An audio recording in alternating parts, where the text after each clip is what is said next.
panahon, ang tsismis ay mabilis naglalaho. Ngunit dito sa inyong panahon, tila hindi nawawala. Isang maliit na bulong ang nagiging sigaw at ang sandaling pribado ay nagiging palabas na hindi matapos-tapos. Kay bilis gawing libangan ang pagkadurog ng dangal ng isang tao.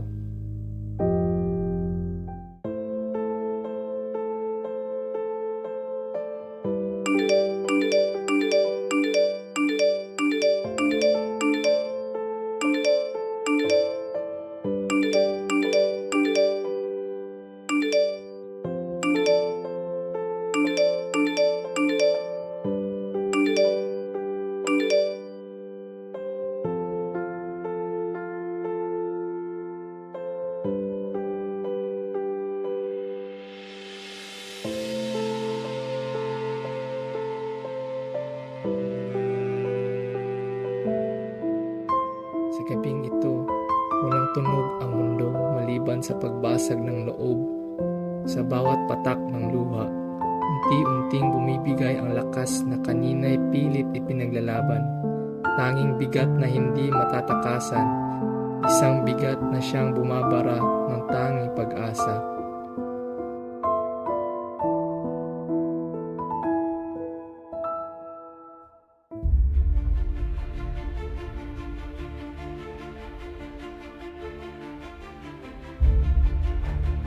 Sinasabi na ang kabataan ang pag-asa ng bayan, ngunit ang mapait na katotohanan, ang sugat na pinakamalalim ay nagmumula sa kamay ng kaibigang pinagkakatiwalaan at pag-asa'y nawawala kapag ang kabataan mismo ang gumigiba sa isa't isa, sa inggit, sa katuwaan o sa pagnanais maging bahagi ng ingay.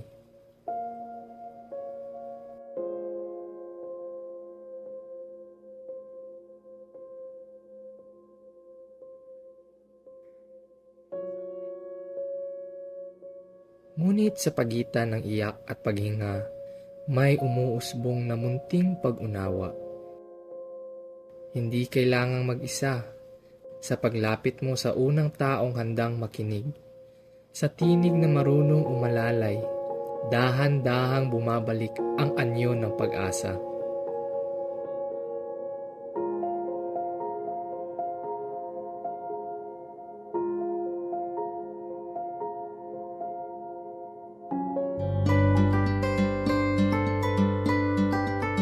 Sa pagharap mo sa katotohanan at sa paglapit mo sa tulong na handang umalalay, ipinapakita mong kabataan ay maaari pa ring maging pag-asa.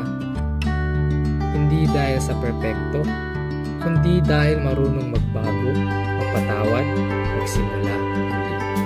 Sa dulo ng lahat, may pag-asa pa rin